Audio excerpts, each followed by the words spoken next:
참유수님, 제주 22강입니다. 오늘은 한국 전쟁 유발자의 치슨이라는 이야기를 좀 하는데, 여러분들, 마태복음 25장에 보면은 최후의 심판날이 나옵니다. 그러면서 예수님께서 최후의 날에 어떤 징조가 일어날 것이냐라는 말씀을 하시는데, 우선 지진이 일어난다고 그래요. 지금 일본에 일어나고 있는 지진 상황은 정말로 전 세계로 실시간으로 중계되고, 일본을 공포로 몰아넣고, 또 일본으로 여행하는 사람들도 가기를 두려워하죠. 그리고 난 다음에 불로 심판을 한다고 그래요. 지금 지구가 얼마나 뜨겁습니까? 39도, 40도, 42, 3도 올라가면은요, 우리 몸은 36.5도, 37도 정도 선상인데 이미 우리의 그 한계를 넘어서 갖고 있는 상태인 것 같아요. 그 다음에 전염병이 돈다고 그러죠. 코로나가 지금 우리 지구를 휩쓸고 지나가고 있고, 아직도 코로나가 많이 유행하고 있다고 그래요. 면역력이 좀 돼갖고 그래서 그렇지. 그래서 지금 그리고 전쟁, 뭐 우크라이나하고 러시아하고 전쟁하고, 이스라엘하고 이란하고 전쟁하고, 이스라엘하고 가자하고 전쟁하고, 인도하고 파키스탄하고 전쟁을 하고, 우리나라도 아주 참 요즘 내란이라는 거는 계엄령을 얘기합니다. 왜 화는 뭐냐면은 바깥에서 전쟁을 유도시키는 거예요. 무인 드론을 띄워갖고 윤석열 씨가 여러 가지 정황이 있었죠. 왜 사실은 원래 처음부터 많은 사람들은 알고 있었어요. 윤석열 정권이 영구 집권을 하기 위해서는 전쟁을 일으켜갖고 남북한의 통일이 된 대통령이 되겠다라는 이야기는 아주 윤석열 정권 초기부터 있었던 이야기입니다. 그런데 지금 그런 것들이 현실로, 상황으로, 실시간으로 드러나는 걸 보면서 참 마음이 안타까워요. 안타까울 수밖에 없어요. 만약에 북한이 러시아한테 군대를 파견하지 않고 우리가 윤석열 씨가 자꾸 시비를 걸 때 정말 전쟁을 유발했을 땐 우린 더 큰 전쟁을 걸었겠죠. 그러면은 이 평화로운 나라에, 저는 이 아프리카 잠비아에 오지도 못했을 거예요. 이 아이들한테 빵도 못 먹였을 거고, 예비자 교리도 선교도 못했을 거예요. 너무나 안타까운 일들이 지금 벌어지고 있고 명명백백 밝혀지고 있습니다. 분명히 그 책임 소재를 물어야 된다고 저는 생각을 합니다. 이게 사실은 4.3이 다 어우러져 있는 거예요. 우리가 38선이 거지고 김일성이 지주들을 박해하고 친일 사람들을 박해하고, 그건 잘한 거죠. 김일성이 토지 정리를 하고 또 종교를 박해하는 바람에 평양, 동양의 예루살렘이라고 그러는 한경도 평양에 많은 개신교들이 전부 다 내려와 갖고 영락교의 주축이고 한경직 목사님이 만드는 서북청년단, 극우면서 빨갱이라면 다 잡아 죽이고 싶은 그만큼 많은 것을 빼앗겼기 때문에 그러한 것들이 지금까지 4.3으로 많은 희생자가 일어나고 그 한가운데 6.25 전쟁이 일어나게 됩니다. 요 과정, 오늘도 사실은 굉장히 중요한 내용이 있습니다. 여러분들이 아마 처음 들은 분들이 굉장히 많을 거예요. 원래 남한에서 배치될 미군은 당시 오키나와 주둔하던 스틸웰 육군 대장이 지휘하는 미 육군 제10군이었습니다. 초기 계획에서는 하지 중장의 제24군단 3개 보병사단을 주력으로 야전군 직할로 공병, 전차, 방공 여단, 전투 지원 부대, 그 다음에 근무 부대가 배속되어 총 11만 명이 들어오려고 그랬어요. 원래 1945년에 하지 중장이 11만 명의 미군을 한국에 주둔시키려고 그랬어요. 만약에 이 11만 명이 남한에 주둔했었다면 6.25 전쟁은 일어나지 않았죠. 그렇지만 이 6.25 전쟁이 일어나지를 않았을 텐데 병력 계획은 폐지가 돼요. 미군이 한국에 주둔하는 건 폐지가 되고 무려 12번이나 계속 변경이 되었는데 그만큼 당시의 상황과 변수가 매우 유동적이었고 미국의 최초 계획대로 움직일 수 있는 상황이 아니었습니다. 가장 중요했던 세 가지 변수, 요거 굉장히 해군 선박의 부족. 왜냐하면 너무나 2차 세계대전 때 많은 해군 선박들이 파괴가 됐어요. 그래서 우리한테 배치하고자 하는 해군 선박이 부족을 하죠. 지금 미국도 마찬가지 상황입니다. 지금 트럼프 행정부의 미군이 해군이 그러니까 이 배를 군함을 만드는 시설이 미국이 굉장히 많이 없어져요. 이건 여러 가지 이유가 있습니다. 왜냐하면 이거는 배를 만드는 거는 극한의 노동이 필요한 거예요.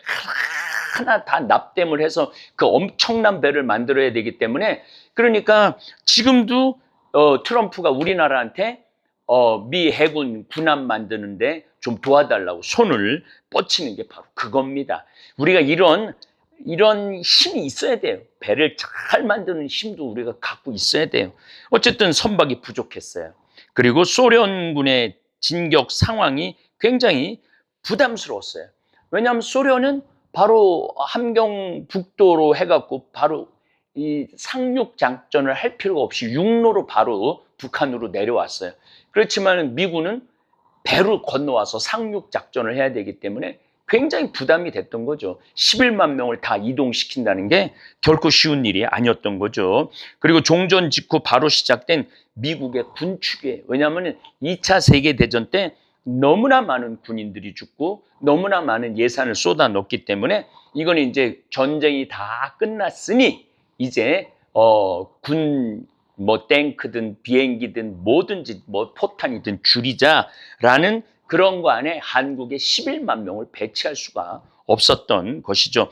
최종적으로 미군의 선발대가 조선총독부의 항복과 서울을 접수하고 후속 부대가 집안 곳곳으로 배치될 때인 1945년 가을에 돼서야 확정되었는데 이때는 11만 명이 아니라 6만 명으로 줄어들어요. 조금 이따 또 다음 시간에 제가 말씀드리겠지만 6만 명에서 또 3만 명으로 줄어들어요. 그리고 에치스 라인이라는 게 거지면서 김일성이 요타코나 이게 때다. 그래갖고 모 대통령한테 가서 저기 막 졸르고 스탈린한테 가서 졸르고 나 빨리 저기다 나 적화 공산주의를 공산당을 만들고 싶다. 남한을 적화 통일하고 싶다. 계속 졸라요. 근데 에치스 라인이 딱 거지면서 확신을 가지고 그 스탈린이 그러면 탱크하고 비행기를 대줄 테니까 한번 남한까지 전부 다 빨갛게 만들어 봐라. 그렇게 해서 6.25 전쟁이 일어났던 것이죠. 남한은 미군의 배치가 애절했어요. 왜냐하면 우리는 군대가 없었거든요. 1945년 해방하고 난 다음에 우린 경찰만 있었고 군대는 없었어요. 그러니까 이승만은 경찰 정권이었어요. 군대가 없었기 때문에 막 불안했던 거예요. 뭔가 우리는 탱크도 한 대 없고 비행기도 한 대 없는데 미군이 안 해주니까 불안했던 거죠. 그 와중에 에치슨이라는 국방장관, 국무장관이었던 걸로 기억나는데 라인을 긋습니다. 그 얘기를 지금 설명을 좀 드리도록 하겠습니다. 이 에치슨은 1950년 1월 12일에 국무장관이었는데 미국의 극동 방위선을 거버려요. 이 에치슨은 어떻게 국동 방위선을 거버리느냐 하면은 알류산 열도 저 위쪽에 그다음 일본, 오키나와, 필리핀을 거버려요. 그래서 자기네들이 방어할 수 있는 라인은 이 라인이다. 그리고 한국과 대만을 빼버려요. 그러니까 우리 이 남한하고 대만은 무주 공산, 임자 없는 빈 산이 돼버린 거죠. 그래서 독립은 해방은 됐지만은 어떤 또 1948년 8월 15일 날 정식적으로 이승만 정권이 출발을 했지만 그냥 무주공산이에요. 너무나 빈약한 방어력을 갖고 있었죠. 이 에치스 라인에 대해서 조금 우리가 좀 공부를 좀 할 필요가 있어요. 제가 이런 부분을 조금 강조드리는 말씀이 1945년부터 1950년까지 우리나라 국민들은요 여기에 대한 지식이 없어요. 신탁이 뭔지, 반탁이 뭔지, 대구 항쟁이 뭔지, 그 다음에 여순 반란이 뭔지, 4.3 사건이 뭔지, 이승만 정권이 어떻게 탄생을 했는지, 여운형 씨가 어떻게 살해가 됐는지, 그 다음에 우리 김구 선생이 어떻게 살해됐는지, 이게 다 몰라. 이때 이 미군정 이걸 몰라. 이걸 알아야 돼요. 그래야지 지금을 이해를 해요. 지금 왜 지금도 서북 청년들이라는 옷을 입고 나와갖고 구구 세력들이 데모를 하는지 그 원인이 다 1945년부터 1950년, 물론 1953년, 54년까지 이어지지만은 거기에 한가운데 있는 게 4.3 제주 학살이라는 거예요. 그래서 좀 알 필요가 있어요. 태평양의 다른 지역의 군사 안보에 관련되어 있는 한 그 누구도 군사적 공격으로부터 보호할 수 없다는 것을 분명히 에티슨이 한 말이에요. 할 수 없다는 것을 분명히 해야 합니다. 그러나 실질적인 관계의 영역에서는 이러한 보장이 타당하거나 필요하지 않다는 것도 분명히 해야 합니다. 왜 에티슨이 이런 이야기를 하느냐면 2차 세계대전 때 너무나 많은 희생을 했기 때문에 우리 이제 책임져야 되는 한계를 좀 둬야 되겠다. 전쟁의 한계를 둬야 되겠다. 그런 얘기를 하는 겁니다. 만약 그러한 공격이 발생한다면 초기에는 공격받은 사람들이 저항할 수 있도록 의지해야 하며 자기 나라는 자기가 책임져야 된다는 얘기예요. 에티슨은. 그런데 저는 이걸 읽으면서 자주국방이 중요해요. 우리가 지금 평택에 미군이 28,500명, 이제 한 4,500명 또 줄인다고 그러죠. 4,500명을 줄이든 5,000명을 줄이든 10,000명을 줄이든 이제는 자주국방이 필요해요. 우리가 자주국방이 돼야지 일본한테도 강하게 얘기할 수 있고 중국한테도 강하게 얘기할 수 있고 러시아한테도 강하게 얘기할 수 있고 미국한테도 강하게 얘기할 수 있어요. 우리 자주국방 된다. 중국이 와도 우리 막을 수 있다. 러시아가 와도 막을 수 있다. 일본이 와도 막을 수 있다. 그러니까 니네들 우리한테 겁주지 말아라. 우리가 해낼 수 있다. 이래야지 미국하고도 대등한 정치적인 국가적인 많은 것들을 대등하게 국제적 협약을 할 수 있는 거예요. 우리가 너무 나약하면 미국에 끌려다닐 수밖에 없어요. 그래서 저는 자주국방에 대해서 확실하게 해야 된다는 생각을 많이 합니다. 그래서 가끔 막 이런 거를 막 읽을 때 저도 세금도 많이 내지만은 만약에 무기 개발하는데 돈이 필요하다. 그럼 정말 얼마든지 정말 그런 적이 있어요. 제 개인적으로 제가 천주교 신부이기는 하지만은 천주교 신부이지만은 대한민국 국민이죠. 그리고 말하지만 우리가 만약에 빨갱이한테 이 나라를 뺏기면 우리 하느님 찬양할 수 없고 미사 드릴 수 없어요. 이 행복한 신앙생활을 할 수 없으니까 나는 우리나라 자주국방을 한다는데 무기를 개발하는데 돈이 모자란다. 그럼 난 낼 의사가 있어요. 내 재력으로는 한 1억까지는 낼 의사가 있어요. 그러니까 거의 내 전 재산을 다 낼 수도 있다는 얘기예요. 예. 어쨌든 그 다음에는 외부의 침략에 맞서서 독립성을 지키기로 결심한 그 어떤 사람도 의지할 수 있는 약한 갈대가 입증되지 않는 한 유엔 헌장에 따른 문명 세계 전체의 헌신에 의지해야 합니다. 이게 좀 말이 좀 애매한데 어쨌든 하여튼 유엔이 보호해 줘야 된다는 얘기입니다. 하지만 나는 태평양, 그 다음 말이 아주 웃겨요. 하지만 나는 태평양과 극동 문제를 고려할 때 군사적인 고려에 집착하게 되는 건 실수라고 생각을 합니다. 그러니까 우리가 군사적으로 대주는 건 실수라는 그런 거예요. 중요한 것이지만 압박을 가하는 다른 문제들도 있고 이러한 다른 문제들은 군사적인 방법으로 해결할 수 없습니다. 군사적으로 안 되면 무조건 전쟁하는 거죠. 이러한 다른 문제들은 많은 지역과 태평양 지역의 많은 국가들이 체제 전복과 침투에 취약하기 때문에 발생합니다. 그것은 군사적인 방법으로는 멈출 수 없습니다.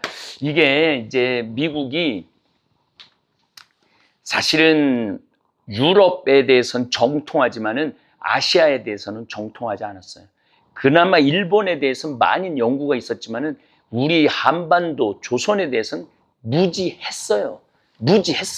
그리고 여기 이제 윌리엄스라는 친구가 나오는데 요거는 좀 말이 또 좀 빗나갈 것 같아갖고 당시 미 군정에 전부 다 미국 사람이잖아. 미 군정에 한국말을 유일하게 할 줄 알았던 사람은 윌리엄스라는 사람이에요. 이 사람은 아버지가 침례교 목사님이었는데 한국에서 자라요. 이 윌리엄스는 한국에서 어렸을 때부터 한국에서 자랐기 때문에 한국말을 완벽하게 한 유일한 미군이었어요. 근데 이 윌리엄스라는 이 친구 하나가 가지고 있는 시야로 미 군정의 시야가 다 결정됐던 거예요. 그래서 친일이라든지 모든 잘못된 결정들이 이 윌리엄스라는 친구를 통해서 그러니까 그만큼 정보가 미약했던 거고 잘못 알았던 것이죠. 북한의 빨갱이가 어마어마한 힘을 발휘하고 있다는 것을 이 애치슨이라는 사람은 몰랐던 거예요. 그리고 그 선을 거뒀기 때문에 우리가 이런 고통을 겪게 되는 것이죠. 1949년 8월 미국의 중국학자 오원 레티모어 교수는 미 국무성 위촉을 받고 제출한 남한 정책의 보고서에서 이렇게 씁니다. 남한은 미국의 이익과 정책에 있어서 자산이 아니라 부채다. 1949년에 남한은 자산이 아니라 빚이라는 의식이 있었어요. 그러니까 우리 남한을 지킨다든가 보호한다든가 민주주의를 지킨다는 게 아니고 이게 부채라는 거예요. 부채. 우리가 빚덩어리라는 거예요. 빚덩어리. 오늘날 남한의 대한민국 정부가 어느 정도 지속될 것인가는 의문시되며 따라서 미국은 너무 깊게 들어가지 않는 것이 좋다. 그러니까 미국이 너무 깊게, 그러니까 이 11만 명 원래 미군 주둔하려고 그랬던 거를 6만 명으로 줄이고 5만 명으로 줄이고 3만 명으로 줄이고 결국은 고문땀하고 최소한의 이 군인만 남기고 난 바람에 우리가, 그러니까 여러분들 미국이 우리 모든 거라고 생각하는 분들 그건 오산이에요. 물론 미국이 있기 때문에 우리나라가 민주주의를 지킨 거 맞습니다. 미국이 6.25 전쟁 때 거의 5만 명이라는 그 희생자들을 내갖고 이 나라 민주주의를 지켜준 거 맞습니다. 고맙습니다. 그리고 이 나라를 일으킨 거, 이 나라 경제발전 결정적으로 10년 동안 우리한테 지원을 해줬어요. 미군이 어마어마한 1953년부터 1961년 2년 박정희 대통령이 쿠데타 일으키기 전까지는 엄청나게 대줬어요. 돈을. 그것 또한 그건 맞는 얘기예요. 그렇다고 우리가 끝까지 미군의 의지에서 이 나라를 지킬 수 없다는 얘기예요. 이제 우리 경제력도 일어나고 돈도 많고 과학도 뛰어나고 그러니까 끝까지 미군한테, 미 군인한테 의지할 필요는 없다는 거죠. 자주국방을 해야 된다는 생각을, 이런 글들을 보면 저는 참 정신이 번쩍번쩍 들어요. 이 의교서는 1950년 4월 미국 국무부에 의해서 공포됩니다. 그러니까 6.25 전쟁이 일어날 때까지 우리를 빚이라고 생각했던 거예요. 레티모어는 다음에 상원에 출석해서 한국에 대한 원조 중지를 주장합니다. 더 이상 중지 주지 말라는 빚덩어리한테, 부채한테 뭐를 하냐 이거예요. 비슷한 시기 미국의 국가안전보장회의는 1949년 12월 결의에서 만약에 공산군이 남한에 대하여 무력 투입을 행하더라도 미국은 남한의 지상군을 파견하지 않을 것이다. NSC라고 그러잖아요. 우리나라도 국가안전보장회의 않을 것이라는 의견을 밝힙니다. 오로지 미군에 의해서 방어는 포기해야 됩니다. 이제는 또 그럴 때도 됐어요. 우리나라가 세계 군사력 5위인데 언제까지 미군한테 우리 도와달라고 그렇게 칭얼칭얼대고 어린아이처럼 그럴 거예요. 이처럼 당대 미국 정부는 여전히 한반도에서 얻을 지정학적 이익이 거의 없다고 판단했고 오히려 2차 세계대전이 끝난 직후 도래한 냉전의 긴장 속에서 소련의 태평양 방면으로 눈을 돌리는 것을 염려하여 대한민국에 충분한 무기도 제공하기를 꺼렸어요. 왜냐하면 더 큰 전쟁이 일어날까 봐. 똑같은 거라면 또 3차 세계대전이 일어날까 봐 충분한 무기 제공을 해주지 않았어요. 그러니까 땡칸 데가 없었던 거지. 미국의 국무장관 딘 애치슨의 선언은 이러한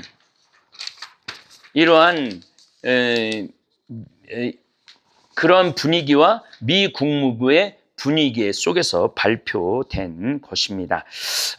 당시 이승만은 강력하게 항의를 합니다. 우리도 빨리 장비를 좀 갖춰달라고, 군수 장비를. 그런데 그게 받아들여지지 않았던 것이죠. 본래 에치슨 라인의 진정한 목적은 국제 분쟁 발생 시 미국 육군이 즉시 지원할 수 있는 범위를 한정한 것이에요. 제2차 세계대전 종전 후 전쟁이 끝나고 미국 정주는 세계대전을 2번이나 연속 치렀기 때문에 이제 더 이상 큰 전쟁은 일어날 수 없고, 혹시라도 이 38선이 3차 세계대전의 씨가 될 수 있기 때문에 아예 그냥 남한의 무기를 갖춰주지 않는 거죠. 그래서 대등한 거를 피한 그런 방법을 택한 것이죠. 그러니까 한국전쟁 발발 직전에 이르러서 미군은 군기나 장비 상태가 엉망인 상태였어요. 이때 전쟁이 일어났을 때 일본의 군수 물품을 다 생산하라고 그래갖고 일본에서 다 망해가던 나라가, 거지 나라가 우리나라 6.25 전쟁 군수 물품을 다시 제작하면서 일본이 일어나게 된 거죠. 그러니까 참 일본하고 우리는 어떻게 할 수가 없어요. 일본하고 우리는 뗄래야 뗄 수가 없는 관계라는 생각을 참 많이 합니다. 그래서 굉장히 자료가 많은데 이 정도면 충분히 제가 여러분들 이제 왜 우리가 이런 6.25 전쟁이 일어났고 1945년 이제 해방이 되고 미 군정이라는 이름은 미 군정이지만 11만 명, 12만 명 들어오던 군인들이 왜 안 들어왔고, 4.3 또 학살이 왜 일어났고, 6.25 전쟁이 왜 일어났는지까지 말씀을 드렸는데, 다음 시간은 왜 군인을 덜 배치했는가에 대한 좀 조밀한 얘기를, 여기까지는 알아야지 여러분들이 그래서 6.25 전쟁 때 우리가 한없이 밀렸구나. 그리고 우리는 자주국방의 능력이 없었구나. 정말로 부끄러운 해방을 맞이했구나. 그런 와중에 민족 영웅들을, 여운형이라든가 조만식이라든가 김구라든가 싹 다 잡아 죽이고, 전혀 국내 기반이 없었던 이승만이 정권을 잡고 난 다음에 4.3 학살, 여순 학살, 보도연맹 학살, 수많은 사람들, 백성을 죽인, 가장 자기 백성을 많이 죽인 대통령이 이승만입니다. 그래서 그러한 이야기도 또 이어서 하도록 하겠습니다. 감사합니다.